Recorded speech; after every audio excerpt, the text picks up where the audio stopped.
In the deep south, a monster is accused of a series of violent attacks. A creature as deadly as a shark and as big as a gator is blamed. Wherever we have Alligator Gar, there are myths of monsters. The state authorities said it should be electrocuted. Now, I'm on a mission to get face to face with this river monster. You better be strapped in. To find out if this animal really is guilty of the crimes it's blamed for.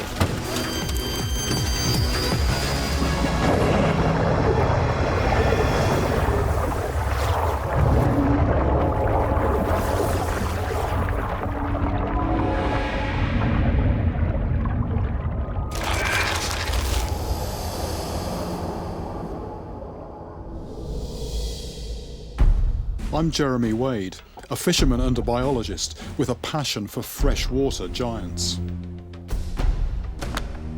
I've travelled the globe, putting my life on the line to find truly monster-sized fish. It's become something of an obsession for me to get into really remote parts of the world and to find the animals that nobody else can. But the creatures I hunt and find are not just monsters in size, but in attitude too. And now I'm on the trail of one that has a reputation for attacking humans. I've heard some alarming stories of this creature over many years, but I've never seen one in the flesh. It's the Alligator Gar, a truly prehistoric monster. There are 5 species of gar that inhabit the United States. All gar are ancient fish. They've existed on Earth for over 100 million years. Their survival is in part because of their unique defense system, scales made from a super hard enamel called ganoin. This armor plating has seen them survive predatory dinosaurs. The alligator gar, however, is in a class apart. Named for the profile of its snout, it's the largest of all gar, reaching some 10 feet in length and weighing over 365 pounds. It has a further defining characteristic, a double row of dagger-pointed teeth along the length of the upper jaw. But these attributes have not been enough to defend it against a more modern threat: man. Before 1930, their range extended beyond American borders. But the impact of people means that now they're not found above the boot heel of Missouri and Tennessee. Alligator gar stand accused of savage attacks on humans. I've trawled the archives, and all the attacks I've come across are concentrated in the deep south.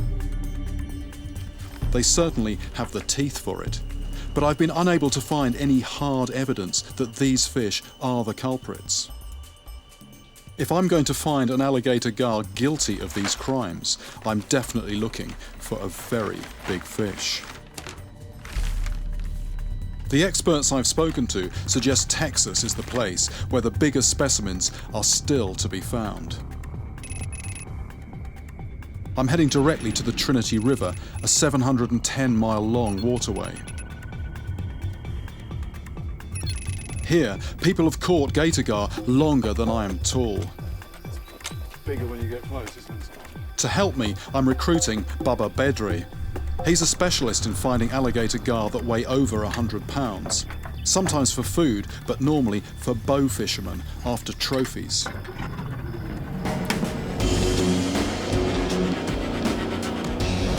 But I'm not planning to catch a fish for a trophy. I want to find out if this creature has committed the crimes it's accused of. Bubba is taking me straight to a section of the Trinity that he believes holds the best hope of finding large gar.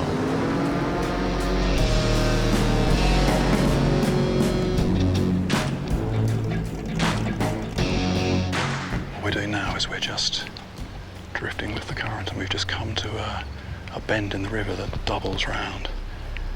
And Bubba's just said this is the hole, this is a known haunt, and I can imagine the current has actually dug out a bit of a hole in the bottom here.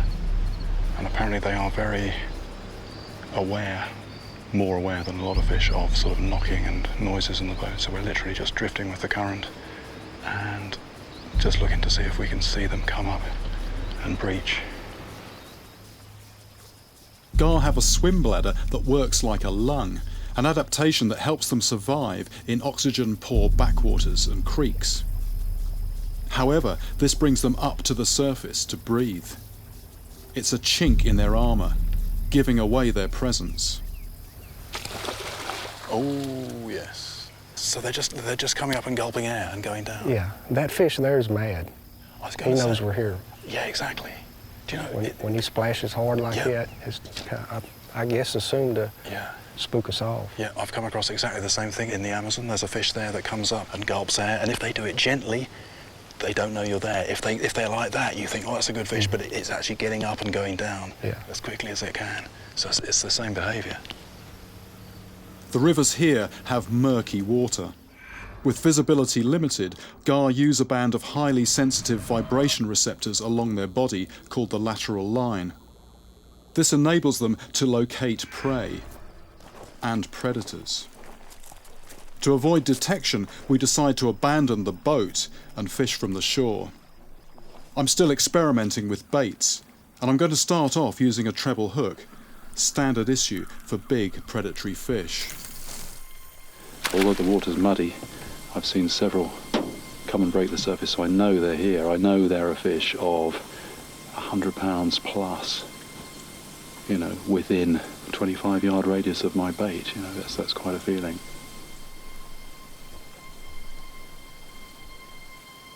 It's one of those moments in fishing where things can go from being very quiet, like they are at the moment, to, you know, suddenly you can have an animal over 100 pounds on the end of your line, trying to pull you in the water.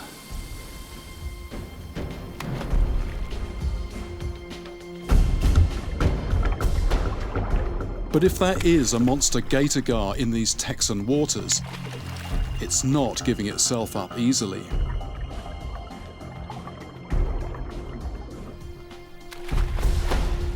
If I'm to find one that fits the crimes it's accused of, it has to be at least as big as me.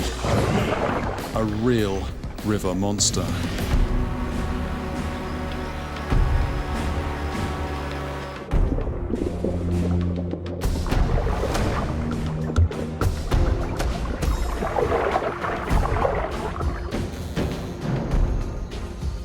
At Lake Livingstone on the Trinity River in Texas, I seek out legendary fisherman Bobby Fly for some clues on how to find a giant specimen.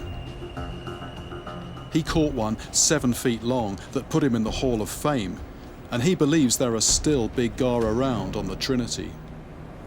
You ain't got to move your boat 100 yards one way or the other to catch good garfish right there. Now, I have seen one 14 foot long down there. Dartfish. Oh, really? And I was tied up in the top of a willow tree with a 14-foot flat bottom, and this bad boy come right up beside me and just surfaced right there. And I seen the front of my boat and the back of my boat, and I seen fish all the way. So I immediately pulled up the slack, undone my rope, and went on to the house. I didn't hang around. But this sighting was in 1987, and his record catch was landed in 1991.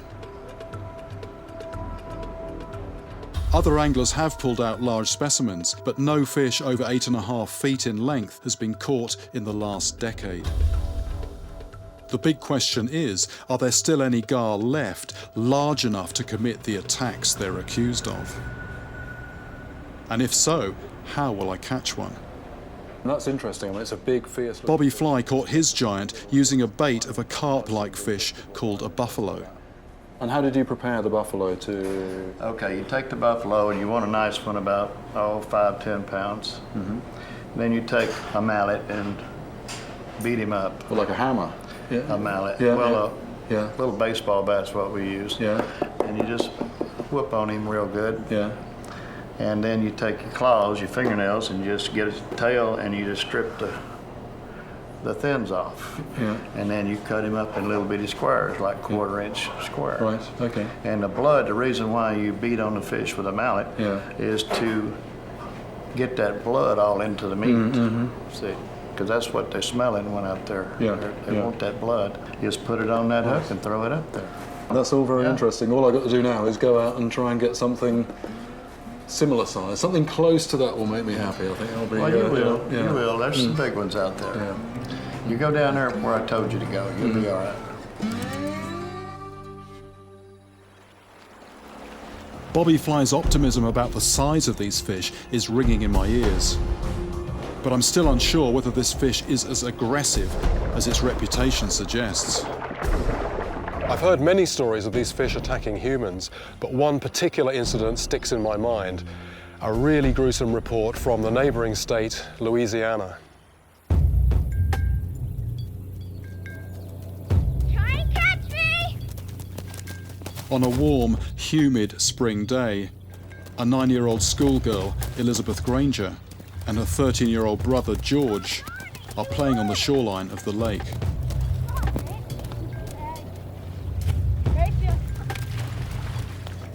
Not fair, you always win. Elizabeth, only a few feet away from her brother, dangles her feet in the water. Always win, you always do.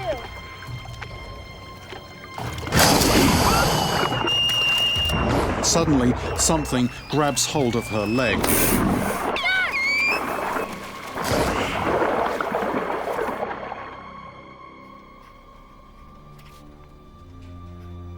Dr. Robert B. Payne has worked as a physician for almost 40 years. But he has never seen wounds like this. What have we here? My goodness. The press report George's claim that what attacked his sister was 7 feet long, and that he believed it to be a garfish.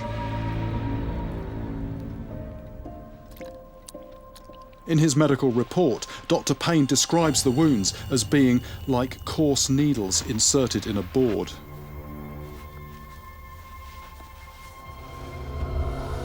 A wave of paranoia soon follows, and the Alligator Gar is held accountable for many similar attacks.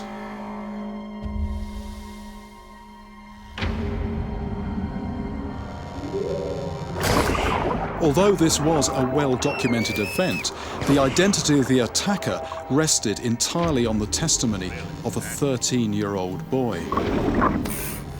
But was an alligator gar really the culprit? Or, with its threatening prehistoric appearance, was it just an obvious scapegoat? I turn to Mark Spitzer, an expert on the gar. You've got a sort of an inch thick or so. Yeah. Is that what you? Is that the sort of the official gar history as far as you've? Well, this is my gar history. I've been intensely researching gar for the last few years, and you know, all over the country, wherever we have alligator gar, there are myths of monsters. These fish were the fishes of nightmares, and so, I mean, one rumor that was created was that these fish eat twice their weight in a day, and stuff like that, you know, and that they attack human beings. So, I mean, were there lots of stories of that kind of nature? There was an article that appeared in the New Orleans newspaper called "Alligator Gar More Dangerous Than So-Called Man-Eater Shark." And this is a copy of the article. It was written by an anonymous journalist who basically said, if you should emerge from swimming or taking a bath and you find out that you have a limb missing, do not blame the shark. It is probably the alligator gar that did it. It's where does the fact end and the imagination and sort of fantasy start? The gar can certainly grow to a large size, and it has a ferocious armory of teeth. But does this prove an inclination to attack humans? Is it a natural-born killer? I need to find hard evidence. Using the advice of fishing legend Bobby Fly, I'm going for a bait of buffalo fish. This, I hope, will let me get my hands on the alleged culprit. but I'm learning on the job. My best hope is to try and get into the mind of the gar. I've only been here a very short time, and because so few people fish for these fish, you know, it's a big, ugly, stupid-looking fish, so let's use fairly basic tackle. And, you know, normally it's a thick bit of wire, some heavy line, and a big treble hook. I think they're actually quite sensitive. You know, you can still be sensitive even if you've got a sort of a bony mouth. And I think thick wire, they could feel that when they're chomping on it. And I think a treble hook as well. You know, there's a nice, soft, succulent bit of fish, and there's something else in there. Now, what's that? And I think they could spit it out. So I'm using a single hook, and the thing about that, it can just fold down nicely. It's not sticking out like, you know, 3 points on it. Both Mark and I cast lines into the river, but it's the bait on the single hook that gets picked up. Something's got it. It's moving right to left. Is it? Yeah, it is. I need to let the line run very freely to avoid the fish realising the bait's attached to anything. It's a bit of a battle of nerves, this. Something's taken off. It's on the end. It's stopped. It's off again. It's off again. Yeah, going. That's good. Good sign. Right, it's going to be very soon.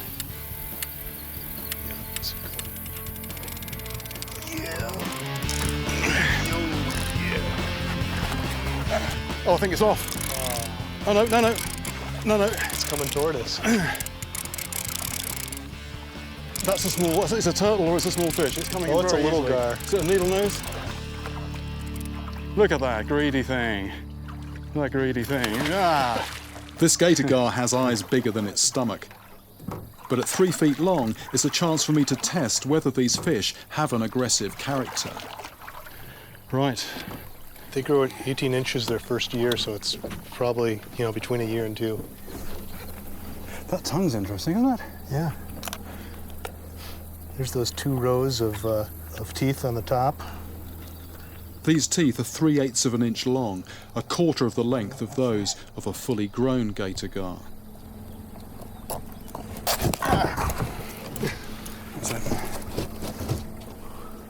Oh my God, you got bit, huh? I was just in there trying to get the hook out. Score 1 for the fish. Yeah. It's a very young alligator gar with a big appetite. I'm just going to lob him back in the water. Whoops! Back in the water. My idea that the gar is just a misunderstood, big, ugly, stupid fish has caught me out. Maybe it does deserve its reputation after all. This fish has actually still got a lot of energy left. I brought it in on very heavy gear, so it's actually got a lot of energy left. Normally they'd be pretty tired out. I think I'm just going to slide him over the side, well ahead of our next fishing spot. So here we go. Back you go. Even a fish this small has managed to draw blood. Good battle scars. It did, didn't it? But you can see the sort of the cut on it. This is a setback to my theory that the gator gar may have been unfairly blamed for these violent attacks. The consequences, if this fish was scaled up to a monstrous 8 to 10 feet, are beginning to hit home. When you think about a gar that size with teeth to match and a body like a torpedo, it really is a terrifying prospect. You've just got a living weapon of destruction.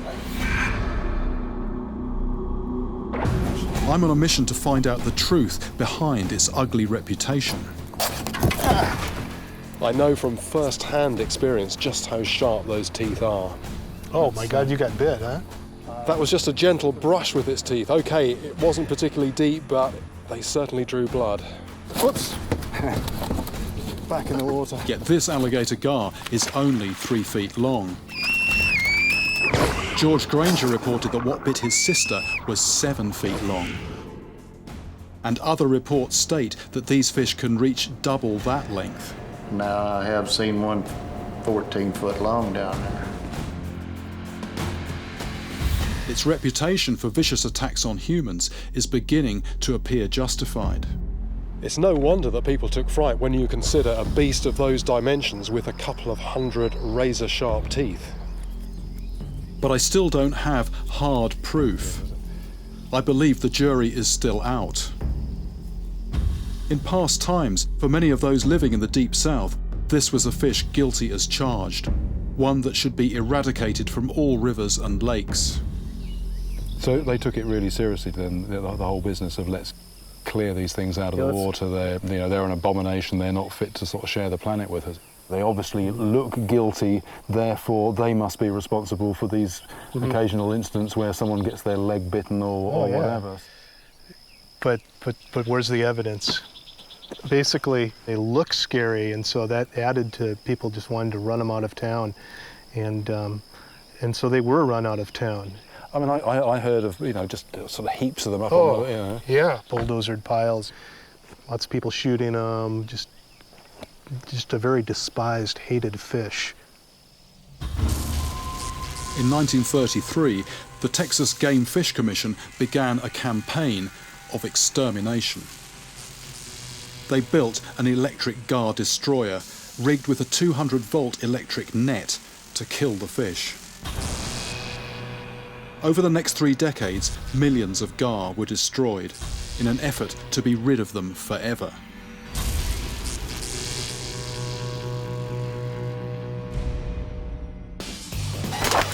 Perhaps the prejudice that the alligator gar has always suffered explains the extreme fishing methods used to catch them today.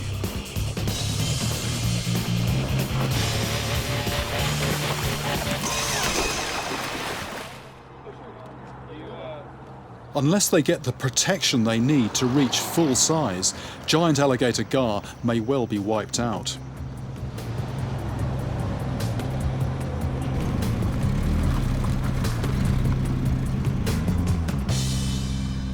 Now, in Texas, for the first time, the Parks and Wildlife authorities are trying to work out what the cost has been to the gar population.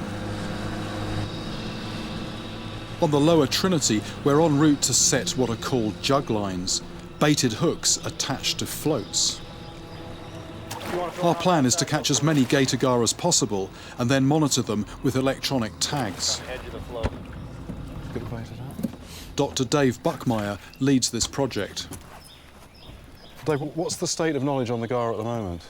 Alligator gar, along with other gars and buffalo and things, have always been considered kind of rough fish, which no one really cared much about. Is that the same as trash fish? Trash fish would be another common name for it. Yeah. And so there was actually even efforts to try and eradicate alligator gar and other gars from populations because they were believed to have eaten desirable fish, if you will, largemouth bass and things that we have, catfish. They have recently been listed as vulnerable by the American Fisheries Society, and that's because in most states they're definitely on the decline. Yeah. So we have some real reasons for concerns about the species. Yeah. Shall I chuck this out? Yeah, go ahead. Throw that one up there. Yeah. And it unwinds itself, does it? Is that? Yeah, they just, as the bait sinks, they'll unwind. And then that lies on the bottom, and right. And that lies on the bottom, and when the gar come up to feed, they'll kind of comb the bottom, pick up the bait, and usually run with it for 15-20 minutes. And after we're confident they've swallowed it, we'll go pick up the bait. It's spinning nicely there. Oh, it looks like it's come to rest. Not much research has yet been done, but it's thought few gator gar reach their maximum lifespan of 60 years. As we move on to set more lines, there's a call from the opposite bank of the river. We've actually just put out some jug lines and nets, but some local guys here, they've got a trot line out, a line going across the river with hooks at intervals, and they've just pulled a small gar out on that. So the first fish actually now is going to be tagged, and then all the measurements taken. 930 and 78 is the tag number. The tag will provide the biologists with data about which areas of the Trinity River the gar are using, so they can formulate a plan to protect the species. Sounds like a visit to the dentist, but actually quite appropriate because the scales of these things are made of something called ganoin, which is actually very similar to tooth enamel. So hence the need for a drill just to penetrate that body armour. Engineered like medieval chainmail, the gar's suit of armour is built from thick diamond-shaped scales, providing a formidable defence against attack. They're so hard that Native Americans use them for arrowheads. And the fish, I can't even feel it tensing, it's just lying here very, very calmly. Wet towel over it, over the eyes as well, quite important. It's just come out of a very muddy river where it can't see much into the bright light. Unlike my last experience, this young gar displays no aggressive behaviour. If you'll read that number, the top number. Okay, this is 44433. We're gonna just let that one go. Okay.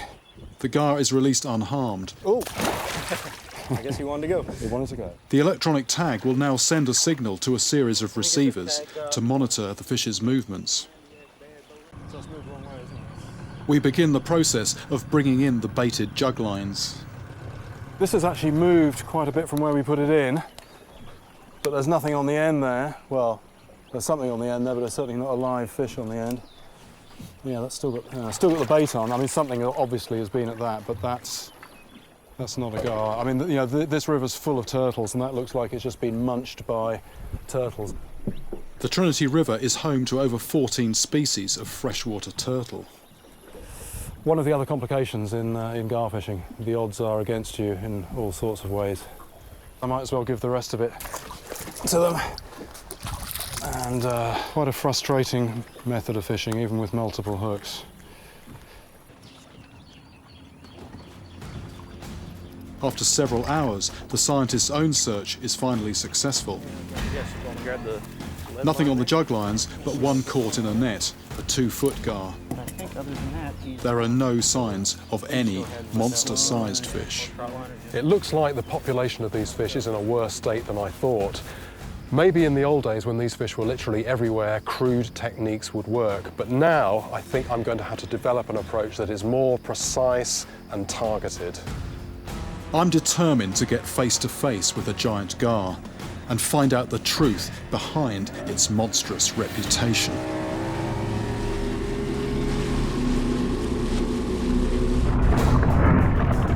But I'm finding the task far harder than I expected. Yes, you want to grab the lead line there? There we go. So little is known about this fish. It's been accused of all kinds of crimes, but the research into what it actually does, where it does it, and how it does it is virtually non-existent. I'm heading for the aquarium in Athens, Texas, where curator Wayne Heaton keeps some gator gar. I need to know more about the business end of these fish, just what exactly their teeth are capable of.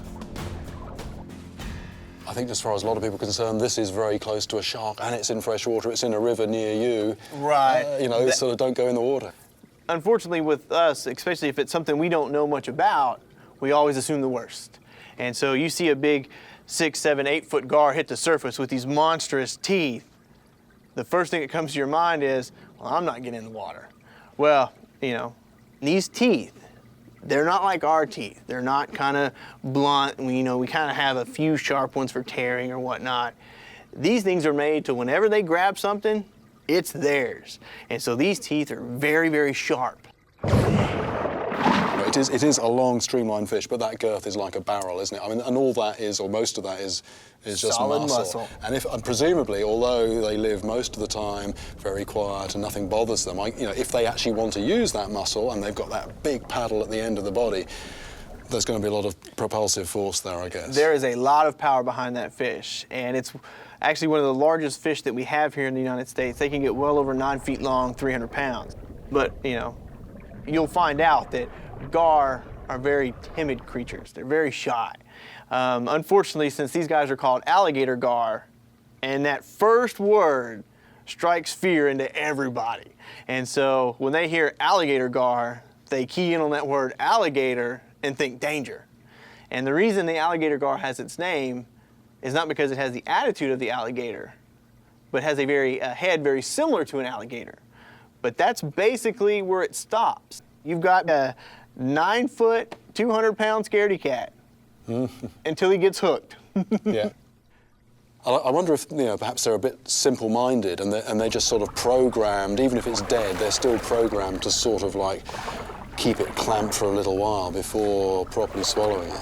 When they grab it, they kind of want to make sure it's something that they're going to be able to swallow, so you might see them hold it for a minute to make sure that that's what they want, and once they decide to eat it, you'll start seeing them moving it in their mouth, and then to the point where they'll actually swallow it.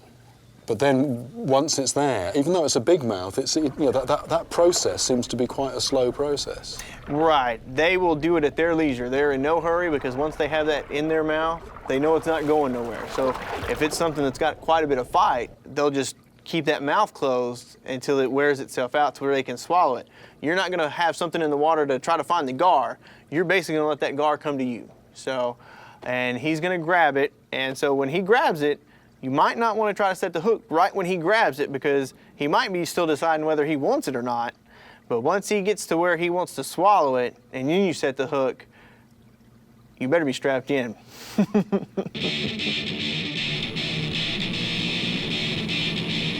With the knowledge that I need a cautious, patient approach, I hire another fishing guide, Mark Malfa, to take me to a fresh section of the Trinity River.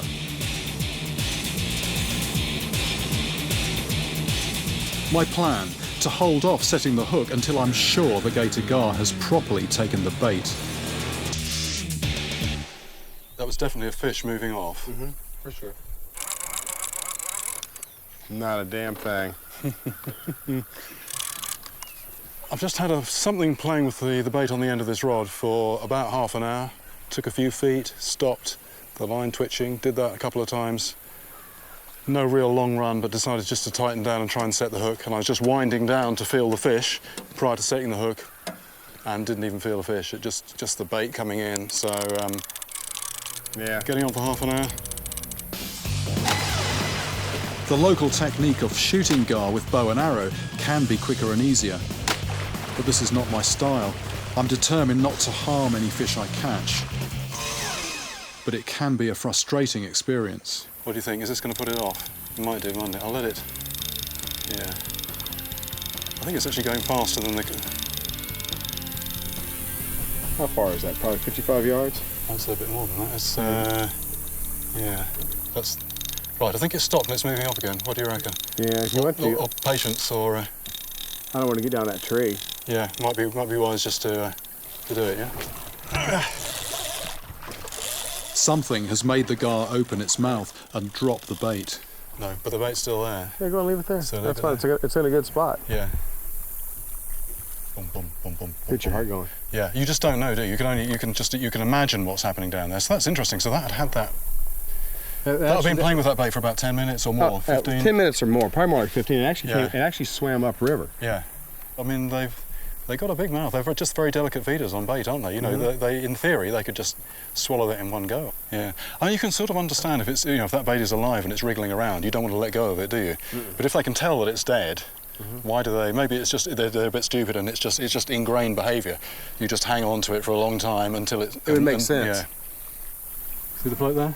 Oh yeah. Well, there we go. There we go. Look at that. See that? Now it's acting like I want it. That's acting like a gar. Yeah. So that's coming upstream. Once again, the gar has dropped my bait. There's the bait. How about that? Took a lot of line. Wow. And it wasn't properly in its mouth. Took it down. Might just have a look and see if it's mashed up at all. This is actually very, very frustrating fishing. I mean, something definitely had that in its mouth because it moved it several yards. But when I tighten down, there's nothing there. And really, just talking to people who fish here, I mean, there's not much that anybody's told me that's any use. I mean, very few people fish for these. Bobby Fly caught his by accident. And the fishing that is done on rod and line is pretty basic. It does work. It's a fairly low percentage success rate. You chuck out a lump of dead fish like this and you wait and you let it take it for a long time. And most times you tighten down, there's nothing on the end. But sometimes there is, and it hasn't really got any more sophisticated than that, but that was another half hour with nothing to show at the end of it. Very slow moving day today. I haven't seen anything rise for quite a long time. So what I'm going to do, I'm expecting that actually whatever it was has gone away, but there's an outside chance there could be something sort of sat on the bottom there with it in its mouth. So what I'm going to do, I'm just going to tighten each one, and if I feel resistance, I'm going to sort of yank on the line, and there's an outside chance there could be a fish on the end, but I'm not expecting it. But good to go through the motions just in case. So tight.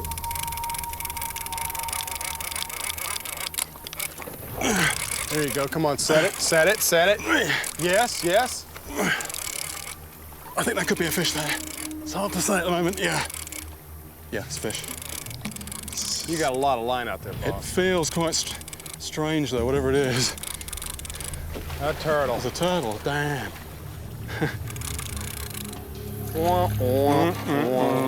Nice big soft-shell turtle. Spiny soft-shell turtles like this will often eat frogs and snails, but they're just as happy with a bit of dead fish. It did feel strange on the way in. That thing was taking the bait all over the river. There's a chunk of fish about half the size of this turtle, and it's sort of made off with it. You can hear it hissing there. It's a bit annoyed with us, but I'm a bit annoyed with him, actually. Leave the bait alone. You and me both. Leave the bait alone. Yeah. Anyway, it's action, but not quite the action we wanted. Oops.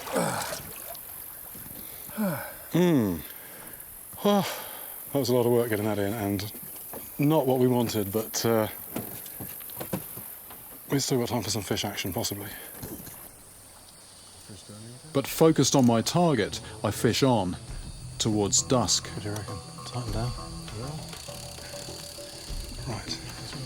Normally, gar are caught before the water begins to cool down, well before the sun sets. That's gone up. It's gone up again. Most guides give up fishing by mid-afternoon. Set it. There we go. That's it. Please be on it. You feel something? Yeah. That's a fish. Ain't no turtle. Oh, yes! Oh, it's gone under the boat, under the boat. Keep the tip away. That soaked me. I'm here 4 feet above the water and I got a splashing. Yes! Finally, it seems I am going to get face to face with my river monster. After fishing for 12 hours straight, just as dusk turns to night, I set my eyes on the giant fish. It's pulling down. Look at that rod tip. Let's get him up.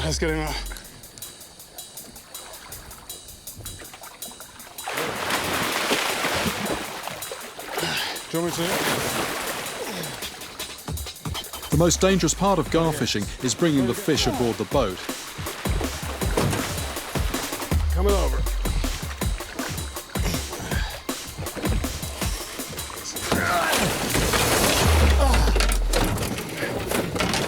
Oh, there we go. That's what we wanted. That's exactly what we wanted. That is exactly what we wanted. That's a proper size fish. As the gar comes aboard, it thrashes its snout from side to side like a scythe. I haven't forgotten that 3-footer that got me. This fish is almost 7 feet long. Single hook. Single hook. Single hook. We've done it. Fantastic, Mark. That was really... Ooh. Okay. We got the gaff handle? Yes. All right, so this will go in here. Okay. The teeth of this gar are another ½ inch longer than those that scarred me earlier. I think it's 123 pounds. Good. Yes. Finally getting my hands on the fish and seeing it face to face, I can begin to weigh up the evidence. Actually laying hands on this prehistoric beast. This is fantastic. I mean, this is the creature that I came here to see. I mean, you hear people say, like Mark, that, you know, these things, they won't just devour a bait, they're so fiddly. They will just sit and chew it and maybe spit it out. I've had fish take 100 yards of line even, 15, 20 minutes, you tighten down and there's just nothing on the end. Gar don't bite pieces off their prey. They only eat what they can swallow whole. This puts humans off the menu. For all this fierce reputation, they do seem to be, they certainly look the part, but I'm not sure that they actually act up to the part. Ooh, what a thing, what an animal. This gator gar seems too gentle-natured to cause deliberate harm. Interesting that here's the bait. It's not, it hasn't taken it down. The bait is, oh, here we go, there we go. Yeah. Yeah, girl, don't worry, you're going back in the water in a moment. Yeah, maybe we'll throw that after as a little consolation. But no, it's interesting, when it just did that, the whole upper jaw sort of expanded, didn't it? Mm-hmm. when it actually came up and You can actually see the gaps where there's actually flesh in between, and the head's allowed to expand. Yeah. Right through these two little veins, right through here, and up through here. You see that separation from the jaw? Yeah. See how that actually gives? There's flesh in between these areas, as well as up and through here. See that? Yeah. This is solid. Right here's flesh that attaches the joints. so it allows the head to flex and move. The skin that joins these armoured plates allows the gar's jaw to expand. But not so much that it could consume a person or even a human limb. It's very tempting just to keep it out and admire it, you know. But I think, you know, what is important, although this animal is an air breather, I think it is very much time to get it back in. So I think one last look and back in the water. Up. Oh. See how it's doing? Okay, Yeah. you got it. Okay. Very hard to hold. Hey, and you got the heavier end. I've got the heavy end, I've got the bony end. This female gator gar measures 6 feet 8 inches. She's longer than I am tall. Then, once again, the gar draws blood. She has a 14-inch long mouth full of some 500 teeth. That's not actually the teeth of the animal, that is the back of a scale or some scales. Slicing across. Yeah, as the fish, my hand, with the weight of the fish on my forearm there, the fish has just slid back, and I'm sliding that way is fine, sliding this way, the rear points of these triangular scales stuck in. The Native Americans used to use them as arrowheads, and I can sort of see why now. I've got a big old scrape down my arm there from the scales. Anyway, shall we get... I believe I've seen enough to clear the gar's name. You've got that, yeah? It's time to return this specimen to the wild and reflect on other possible suspects. Okay. A little higher. Lift it up. Okay. Ta-da, baby. There it goes. There it goes. Excellent. Wow. Okay. Has the clue been there all along? In the very name the alligator gar shares with another predator. If you put legs on that, it would just be like an alligator. It would get up and walk. Is the real culprit the animal it could so easily be mistaken for? The American alligator.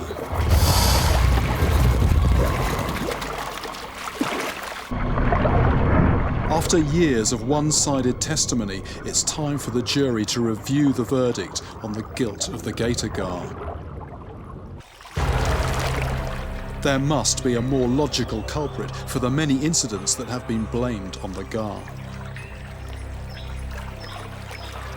In the same rivers and lakes that they inhabit, there are also many American alligators.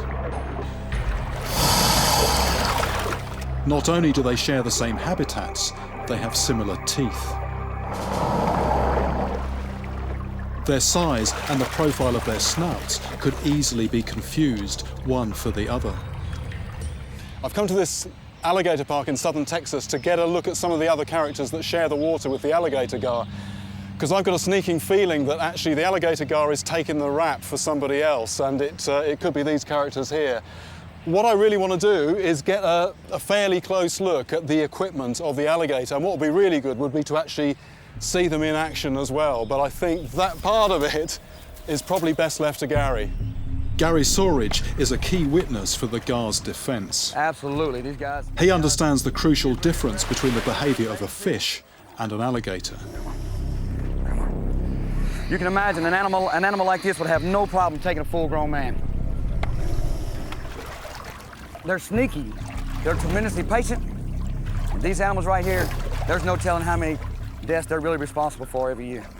This is the apex hunter in the United States of America right here. Let's say it's a hot summer day, you decide you're gonna dip your feet in the water a little bit, you're dangling them down and wow, they come up and hit. When the alligator's hunting his prey, they'll shoot up out of the water and they'll grab whatever limb they can get.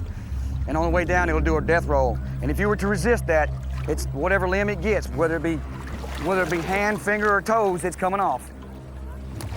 The alligator gar doesn't have near the pressure. The American alligator can bite down with 3,000 pounds per square inch. And I'm sure many, many times folks may think that it's an alligator gar on a bad bite, but you can rest assured it's not. It's normally the American alligator. Gar have neither the power nor the attitude for premeditated violent attacks on humans. Alligator gar don't chew, so they only eat stuff big enough that they can swallow whole. Depending on the size of the gar, depends on what size that food item that they'll eat. But a good 6 to 8 foot gar could very easily take out a 12 to 14-inch fish. I'm left in little doubt that many of the attacks attributed to gator gar are far more likely to be the work of the American alligator. I've heard all these myths about the alligator gar, you know, ripping people's legs off, chopping alligators in half, generally terrorizing the neighborhood.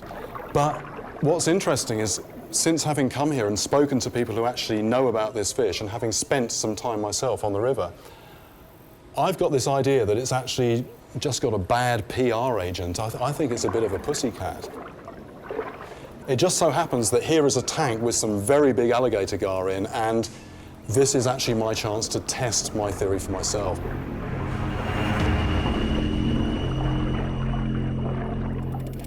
I've been at the sharp end of a 3-foot gator gar's teeth. Back in the water. I've felt the muscle power held in the serpentine body of a 6-foot 8-inch monster. I think it's 123 pounds. But now, I've got to walk the talk. I've got to venture into the gar's own underwater world.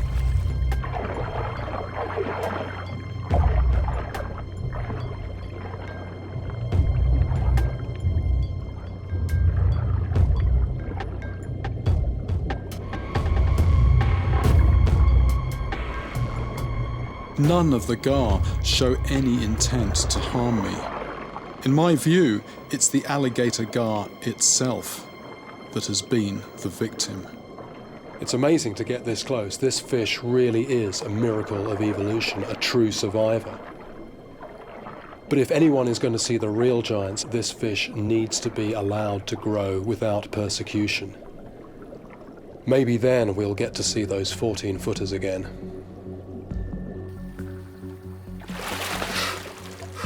Whoa! That was an experience. Oh, I have to say the size and the aspect of those fish, though, when I first saw them, was really quite intimidating.